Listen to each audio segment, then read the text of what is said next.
भविष्यद्वक्ता या आत्मिक जन समझे, यदि कोई मनुष्य अपने आप को भविष्यद्वक्ता या आत्मिक जन समझे तो यह जान ले तो यह जान ले कि जो बातें मैं तुम्हें लिखता हूँ जो बातें मैं तुम्हें लिखता हूँ वे प्रभु की आज्ञा है। वे प्रभु की आज्ञा है। परंतु यदि कोई जन न माने परंतु यदि कोई यह जन न माने तो उसको भी न मानो। तो उसको भी न मानो। अगर कोई अपने आप को भविष्यवाणी समझता है, कोई भविष्यद्वक्ता समझता है, या कोई अपने आप को आत्मिक समझता है, अगर अन्य भाषा में रोक रहा है, अन्य भाषा को गलत बोल रहा है, तो बाइबल कहता है ये जो लिखा है ये मेरे मन से नहीं, ये पवित्र आत्मा के द्वारा लिखा हुआ है। ऐसे व्यक्ति को चाहे वो कितना भी बड़ा भविष्यद्वक्ता हो, चाहे वो कितना भी बड़ा पास्टर हो, उसकी भी बातें न मानना। आगे लिखिए, आगे।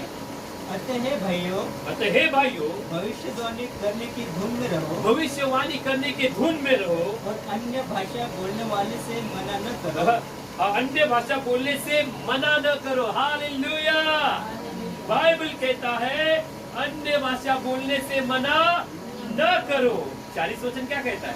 पर सारी बातें शालीनता और व्यवस्थित रूप से की जाए। पर सारी बातें शांतिपूर्वक और व्यवस्था पूर्वक की जाए, ना कि कलीसिया में झगड़े हो, ना तो किसी की उलटफेर। देखो मुझे भी बहुत सारे पास्टर गलत बोल रहे हैं, अन्य भाषा सिखाते हैं, पर मैं उनके लिए कभी गलत नहीं करता।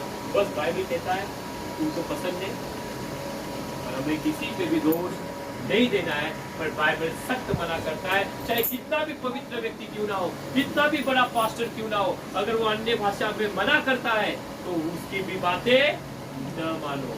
ये प्रूफ होता है, बाइबल प्रूफ देता है कि अन्य भाषा पवित्र आत्मा का वरदान है, ना कि मनुष्य की मनगढ़ंत बातें है। क्योंकि जो अन्य भाषा बोलता है वो परमेश्वर से वेद की बातें आत्मा में होकर बोलता है। आमीन। तो मैं चाहता हूँ एक बार आप जोर से अन्य भाषा में कम ऑन फास्ट आंखें बंद करिए और आत्मा से भर जाइए।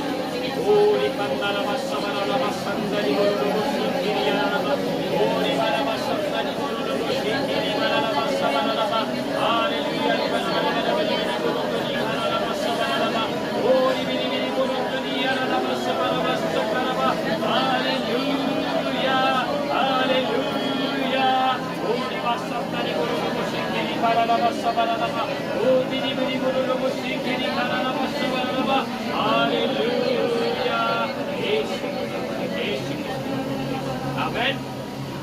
सारी बातें शालीनता से और व्यवस्थित रूप से की जाए। आमेन।